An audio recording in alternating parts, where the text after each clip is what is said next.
আজকে চলে এলাম আবারও ইছামতি নদীতে। এখনো পর্যন্ত কোনো বোট পাই নাই। মাছের আনাগোনা কম, মাছ টোপ নিচ্ছে না কি হয়েছে জানি না। এখানে আমাদের সাথে দেখা করতে আসছে আমাদের ছোট ভাইরা, ওরা আমাদের ভিডিও দেখে সবসময়।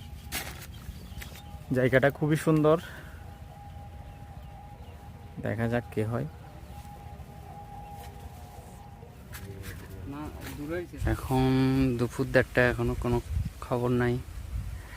বসে আছি আমরা আধির অপেক্ষায়। সেন বাবু, আমাদের এই মাত্র একটি মাছ হিট হয়েছে।